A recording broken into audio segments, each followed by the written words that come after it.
Praise the lord. ಪ್ರೀತಿಯ ಸಹೋದರ ಹಾಗೂ ಸಹೋದರೇ, ಯೇಸು ಕ್ರಿಸ್ತನ ಮಧುರ ನಾಮದಲ್ಲಿ ನಿಮಗೆಲ್ಲರಿಗೂ ವಂದನೆ ಸಲ್ಲಿಸುತ್ತೇನೆ. ಶಾಲೋಮ್, ನಿಮಗೆ ಸಮಾಧಾನ ಉಂಟಾಗಲಿ. ಪ್ರೀತಿಯ ದೇವ ಮಕ್ಕಳೇ, ಈ ದಿನ ಮುಂಜಾನೆ ವೇಳೆಯಲ್ಲಿ ದೇವರು ನಮ್ಮನ್ನು ಅದ್ಭುತವಾಗಿ ಕಾಪಾಡಿಕೊಂಡು ಈ ನೂತನ ದಿನ ಕೊಟ್ಟಿದ್ದಕ್ಕಾಗಿ ದೇವ ನಾಮಕ್ಕೆ ಸ್ತೋತ್ರ ಸಲ್ಲಿಸೋಣ. ಹೌದು ಪ್ರೀತಿಯ ದೇವ ಮಕ್ಕಳೇ, ದೇವರು ಎಷ್ಟು ಒಳ್ಳೆಯವರು, ಆತನ ಪ್ರೀತಿ ನಮ್ಮ ಮೇಲೆ ಎಷ್ಟು ಅಪಾರವಾಗಿದೆ. ಹೌದು ಪ್ರೀತಿಯ ಮಕ್ಕಳೇ, ಕಳೆದ ವಾರೆಲ್ಲ ಅದ್ಭುತವಾಗಿ ಕಾಪಾಡಿಕೊಂಡು ಈ ನೂತನ ದಿನ ನೋಡುವಂತೆ ಕೃಪೆ ಮಾಡಿದ್ದಾರೆ. ಪ್ರೀತಿಯ ದೇವ ಮಕ್ಕಳೇ, ಈ ದಿನ ದೇವರು ಒಳ್ಳೆ ವಾಗ್ದಾನ ಕೊಟ್ಟಿದ್ದಾರೆ. ನಮ್ಮನ್ನು ದೇವರಲ್ಲಿ ಯಾವ ರೀತಿಯಲ್ಲಿ ನಂಬಿಕೆಯಿಂದ ಜೀವಿಸಬೇಕೆಂಬುದಾಗಿ, ಆತನಲ್ಲಿ ನಾವು ಯಾವ ರೀತಿಯಲ್ಲಿ ಭರವಸೆಯಿಂದ ಜೀವಿಸಬೇಕೆಂಬುದಾಗಿ ದೇವ ವಾಕ್ಯ ಹೇಳ್ತದೆ. ದಾವೀದನ ಜೀವಿತ ನೋಡೋದಾದರೆ ಪ್ರೀತಿಯ ಮಕ್ಕಳೇ, ಆತ ಯಾವಾಗಲೂ ದೇವರಲ್ಲೇ ನಂಬಿಕೆಯಿಂದ ಜೀವಿಸ್ತಾ, ದೇವರೇ ನನ್ನ ಭವಿಷ್ಯ ಬಗ್ಗೆನು ನಿನ್ನಲ್ಲೇ ಇದೆ, ನಾನು ಯಾವತ್ತೂ ಚಿಂತೆ ಮಾಡದೆ ನಿನ್ನನ್ನೇ ಆರಾಧಿಸ್ತೇನೆ, ನಿನ್ನಲ್ಲೇ ಕೊಂಡಾಡ್ತೇನೆ ಎಂಬುದಾಗಿ ಆತ ಹೇಳ್ತಾ ಇದ್ದ. ಹೌದು ಪ್ರೀತಿಯ ಮಕ್ಕಳೇ, ಈ ದಿನ ದೇವ್ರ ವಾಕ್ಯ ಧ್ಯಾನ ಮಾಡುವಾಗ ದಾವೀದನ ಬರೆದ ಕೀರ್ತನೆ 42ನೇ ಅಧ್ಯಾಯ 5ನೇ ವಾಕ್ಯ ನಿಮಗಾಗಿ ನಾನು ಓದ್ತೇನೆ. ದಯಮಾಡಿ ನಿಮ್ಮಲ್ಲಿ ಸತ್ಯವೇದವಿದ್ದರೆ ಧ್ಯಾನಿಸಬೇಕೆಂಬುದಾಗಿ ನಾನು ಕೇಳಿಕೊಳ್ತೇನೆ. ಅಲ್ಲಿ ಹೇಳುತ್ತದೆ ಏನಂದ್ರೆ, ನನ್ನ ಮನವೇ ನೀನು ಕುಗ್ಗಿ ಹೋಗಿರುವುದೇನು, ಹೀಗೆ ವ್ಯಥೆ ಪಡುವುದೇಕೆ, ದೇವರನ್ನು ನಿರೀಕ್ಷಿಸು, ಆತನೇ ನನಗೆ ರಕ್ಷಕನು, ದೇವರು ಆಗಿದ್ದಾನೆ, ನಾನು ಇನ್ನು ಆತನನ್ನು ಸ್ತುತಿಸುತ್ತಿರುವೆನು. ಆಮೇಲೆ ನೋಡಿ, ದಾವೀದ ಹೇಳ್ತಾನೆ, ಯಾಕೆ ವ್ಯಥೆ ಪಡ್ತಾ ಇದ್ದೀರಾ ಪ್ರೀತಿಯ ಮಕ್ಕಳೇ, ನಾನು ದೇವರನ್ನು ಯಾವ ರೀತಿಯಲ್ಲಿ ಆರಾಧಿಸ್ತೀನೋ ಅದೇ ತರ ನೀವು ಕೂಡ ನಿರೀಕ್ಷೆ ಉಳ್ಳವರಾಗಿರಿ, ದೇವರಲ್ಲಿ ನಂಬಿಕೆಯಿಂದ ಜೀವಿಸಿರಿ ಎಂಬುದಾಗಿ ದೇವರ ವಾಕ್ಯ ಹೇಳ್ತದೆ.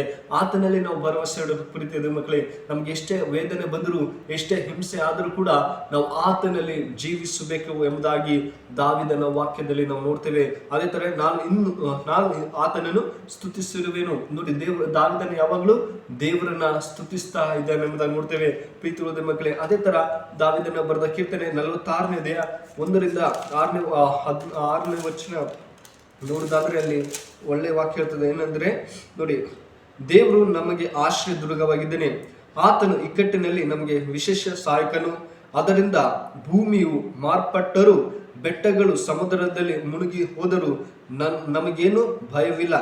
ಸಮುದ್ರವು ಘೋಷಿಸುತ್ತಾ ನೊರೆಯನ್ನು ಕಾರಿದವೇನು, ಅದರ ಹಳ್ಳಕೊಳ್ಳಗಳಿಂದ ಪರ್ವತಗಳು ಚಲಿಸಿದೇನು ಎಂಬುದಾಗಿ ನೋಡಿ, ಎಲ್ಲ ಆಶ್ರಯ ದುರ್ಗವು ದೇವರಾಗಿದ್ದಾನೆ ಪ್ರೀತಿಯ ಮಕ್ಕಳೇ. ದಾವೀದ ಹೇಳ್ತಾನೆ, ಸಮುದ್ರವು ಏನೇ ಆದ್ರೂ ಕೂಡ ದೇವರು ನಮ್ಮನ್ನು ಸಹಾಯ ಮಾಡ್ತಾನೆ ಎಂಬುದಾಗಿ.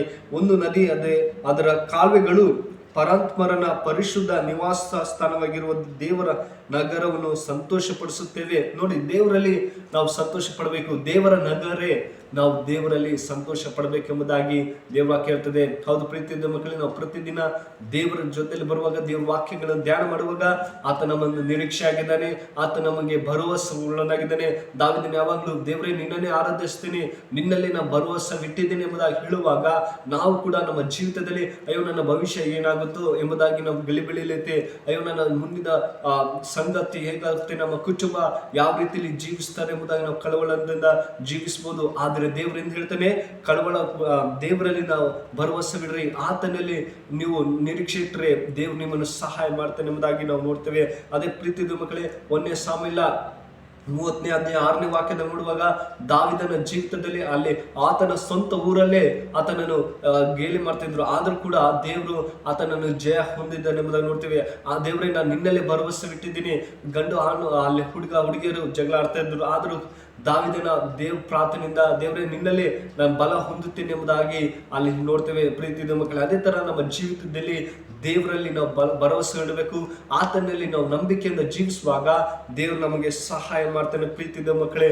ಅದೇ ತರ ದೇವ್ರ ಮಕ್ಕಳೇ, ನಮ್ಮ ಯಾವುದೇ ಕೊರತೆ ಇದೆ, ನಾವು ಯಾವ ಸಮಸ್ಯೆಯಲ್ಲಿ ಇದ್ದೀವಿ ಎಂಬುದಾಗಿ ನಾವು ತಿಳ್ಕೊಂಡ್ರೆ ದೇವರು ಇಲ್ಲಿ 6ನೇ ವಾಕ್ಯದ ಹೇಳ್ತದೆ, ಜನಾಂಗಗಳು ಕಳವಳಗೊಂಡವು, ರಾಜ್ಯಗಳು ತತ್ತರಿಸಿದವು, ಆತನು ಗರ್ಜಿಸುವ ಭೂಲೋಕವ ಕರಗಿ ಹೋಯಿತು, ಸೇನಾಧೀಶನಾದ ಯೆಹೋವನು ನಮ್ಮ ಸಂಗಡ ಇದ್ದಾನೆ. ಆಮೀನ್. ನಮ್ಮ ಸಂಗಡ ಇದ್ದಾನೆ. ಲೋಕದಲ್ಲಿ ಎಷ್ಟೋ ಸಿಂಹಗಳಿದೆ, ಎಷ್ಟೋ ಪ್ರಾಣಿಗಳಿದೆ, ಆದರೆ ಅವಕ್ಕಿಂತ ಜಯಿಸುವಂತ ಸೇನಾಧೀಶನಾದ ಯೆಹೋವನು ನಮ್ಮ ಸಂಗಡ ಇದ್ದಾನೆ. ಹೌದು ಪ್ರೀತಿಯ ಮಕ್ಕಳೇ, ಯಾವುದಕ್ಕೂ ನಾವು ಭಯಪಡೋದು, ದೇವರಲ್ಲಿ ನಾವು ನಂಬಿಕೆಯಿಂದ ದಾವೀದನ ಹಾಗೆ ದೇವರೇ ನಾನು ನಿನ್ನಲ್ಲೇ ನಿರೀಕ್ಷೆ ಇಟ್ಟಿದ್ದೀನಿ, ನಾನು ನಿನ್ನಲ್ಲೇ ಸ್ತುತಿಸ್ತೀನಿ ಎಂಬುದಾಗಿ ಹೇಳುವಾಗ ದೇವ್ ಸಂತೋಷವುಳ್ಳನಾಗಿದ್ದೇನೆ. ಓ ನನ್ನ ಮಗಳು, ನನ್ನ ಮಗ ನನಗಾಗಿ ಕಾಯ್ತಾ ಇರ್ತಾನೆ ಎಂಬುದಾಗಿ ಆತ ಕರಿತಾ ಇದ್ದಾನೆ. ಹೌದು ಪ್ರೀತಿಯ ಮಕ್ಕಳೇ, ಕೊನೆಯದಾಗಿ ನೋಡುವುದಾದರೆ 2 ಕೊರಿಂಥ 12:9 ವಾಕ್ಯ ಇರ್ತದೆ, ಇಲ್ಲ ನೀವು ನಂಬಿಕೆಯಿಂದ ಜೀವಿಸಿರಿ ಎಂಬುದಾಗಿ ಪೌಲ ಅಲ್ಲಿ ಹೇಳ್ತಾನೆ. ನನ್ನ ಕೃಪೆ ನಿನಗೆ ಸಾಕು ಎಂಬುದಾಗಿ. ಹೌದು ಪ್ರೀತಿಯ ಮಕ್ಕಳೇ, ದೇವರ ಕೃಪೆವಿಲ್ಲದೆ ನಮ್ಮ ಜೀವಿತದಲ್ಲಿ ಏನು ಮಾಡೋಕ್ಕೆ ಸಾಧ್ಯವಿಲ್ಲ. ಪ್ರತಿದಿನಲೂ ಆತನ ಕೃಪೆಯಿಂದ ನಾವು ಜೀವಿಸ್ತಿದ್ದೀವಿ. ಪ್ರತಿ ಸಮಯದಲ್ಲೂ ಆತ ನಮ್ಮನ್ನು ನಡೆಸುವಂತ ದೇವರಾಗಿದ್ದಾನೆ. ಈ ವಾಕ್ಯ ನಿಮ್ಮ ಜೀವಿತದಲ್ಲಿ ಆಶೀರ್ವದಿಸಿ ಕಾಪಾಡಲಿ. ಯಾವುದಕ್ಕಾಗಿ ನಾವು ಕೋರುತ್ತಾ ಇದ್ದೀರಾ, ಅಯ್ಯೋ ನನಗೆ ಭಯ ಆಗ್ತೈತೆ, ನನ್ನ ಜೀವಿತದಲ್ಲಿ ಸಾಲದ ಸಮಸ್ಯೆ ಇದೆ, ರೋಗದಲ್ಲಿ ಬಲಹೀನತೆ ಇದ್ದೇವೆ ಎಂಬುದಾಗಿ ಚಿಂತೆ ಮಾಡದೆ ದೇವರಲ್ಲಿ ನೀವು ನಿರೀಕ್ಷೆಯಲ್ಲಿ ಆತನಲ್ಲಿ ನಂಬಿಕೆ ಇಡುವಾಗ ದೇವರು ಖಂಡಿತವಾಗಿ ಆಶೀರ್ವದಿಸ್ತಾನೆ. ಪ್ರೀತಿಯ ಮಕ್ಕಳೇ, ಯಾವುದಕ್ಕೂ ಭಯಪಡದೆ ಸೇನಾಧೀಶ ಯೆಹೋವನು ನನ್ನ ಸಂಗಡ ಇದ್ದಾನೆಂಬುದಾಗಿ ದಾವೀದನು ಹೇಳುವ ಹಾಗೆ ಈ ವಾಕ್ಯ ನಿಮ್ಮ ಜೀವಿತದಲ್ಲಿ ಆಶೀರ್ವದಿಸಿ ಕಾಪಾಡಲಿ. ಪ್ರಾರ್ಥನೆ ಮಾಡೋಣ. ಕಣ್ಣು ಮುಚ್ಚಿಕೊಂಡು. ಪರಿಶುದ್ಧನೇ ಪ್ರೀತಿಯುಳ್ಳ ತಂದೆ ದೇವರ ಸ್ವಾಮಿ, ಒಳ್ಳೆ ಸಮಯಕ್ಕಾಗಿ ಸ್ತೋತ್ರ. ಈ ಮುಂಜಾನೆ ವೇಳೆಯಲ್ಲಿ ದೇವರೇ, ಕಳೆದ ವಾರ ಎಲ್ಲ ಅದ್ಭುತವಾಗಿ ಕಾಪಾಡಿಕೊಂಡು ಈ ನೂತನ ದಿನ ಕೊಟ್ಟಿಗಾಗಿ ಸ್ತೋತ್ರ. ಅದೇ ಸಪ್ಪ, ನಿಮ್ಮಲ್ಲೇ ಭರವಸೆ ಇಡುವಂತೆ ನೀವು ನಮ್ಗೆ ಸಹಾಯ ಮಾಡು ಅಪ್ಪ. ದಾವೀದನು ಯಾವ ರೀತಿಯಲ್ಲಿ ನಿನ್ನನ್ನು ಸ್ತುತಿಸ್ತಾ ಇದ್ದರೋ ಅದೇ ತರ ನಾವು ಕೂಡ ಸ್ತುತಿಸುವಂತೆ ನೀನು ಸಹಾಯ ಮಾಡು ಅಪ್ಪ. ಈ ಮಕ್ಕಳು ವಿಡಿಯೋ ನೋಡುವಾಗ ಅವರನ್ನು ಆಶೀರ್ವದಿಸು, ಒಳ್ಳೆ ಆರೋಗ್ಯ ಭಾಗ್ಯ ಕೊಡು. ಅವ್ರು ಯಾವ ತರ ಈ ದಿನ ಯಾವ್ದಾದ್ರು ಗಲಿಬಿಲಿದ್ರು ಅದನ್ನೆಲ್ಲ ತೆಗೆದಾಕಿ ಅವ್ರ ಸಂಗಡ ಇದ್ದು ಕಾಪಾಡಬೇಕಪ್ಪ ಅಂತ ಪ್ರಾರ್ಥಿಸಿದ್ರೆ. ಪ್ರೀತಿಯುಳ್ಳ ತಂದೆ, ಚಿಕ್ಕ ಪ್ರಾರ್ಥನೆ ಕೇಳೋದಕ್ಕಾಗಿ ಸ್ತೋತ್ರ. ಯೇಸು ನಾಮದಲ್ಲಿ ಬೇಡ್ತೇನೆ ಜೀವನ ತಂದೆ, amen. May God bless you.